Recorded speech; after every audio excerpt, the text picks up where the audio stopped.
Ang programang ito ay rated SPG. Striktong patnubay at gabay ng magulang ang kailangan. Maaaring may masiselang tema, lengguwahe, karahasan, sexual, horror o droga na hindi angkop sa mga bata.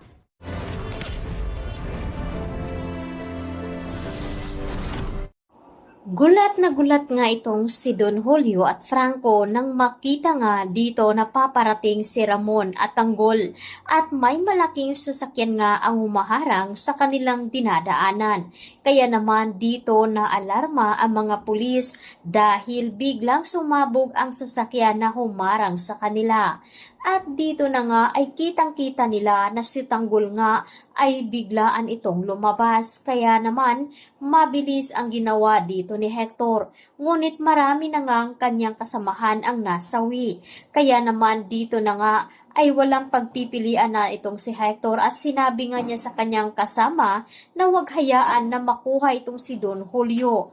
Ngunit hindi magpapapigil itong si Ramon at Tanggol dahil nangako nga ito na hindi sila pwedeng bumalik sa kanilang pinagtataguan hanggat hindi nila kasama si Don Julio. Gagawin nila ang lahat upang makuha nila ito. Samantalang, bago pa man magsimula ang paglipat ni Don Julio sa City Jail, ay kinausap muna ito ni Rigordy Magiba sa Hector Victorino na ito nga umano ang mamumuno sa convoy ng sasakyan nila ni Don Julio.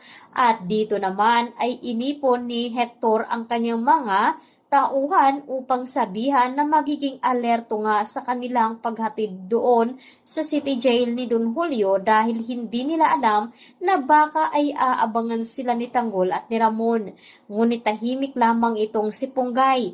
Ang hindi nila alam na nagmamatsyag na nga itong si Ponggay at nag-oobserba dahil may alam na nga ito dahil naikwento na ni Tanggol sa kanya ang totoo nitong pagkatao at totoong baho dito ni Rigordy Magiba na ito nga ay hawak na ng mga gerero.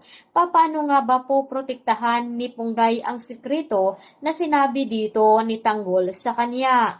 Subalit dito na rin makikita at malalaman ng pamilya ni Ponggay ang tunay na trabaho dito ni Dimples. Masasabi na nga ba ni Ponggay kay Mauro na nakapag-usap na nga sila dito ni Tanggol dahil sa pagligtas ng kanyang buhay. Kaya ito muna ang ating highlights sa update na dapat nating tutukan at aabangan ng mga iba pang mga kaganapan dito sa APJ sa Batang Quiapo. Maraming salamat!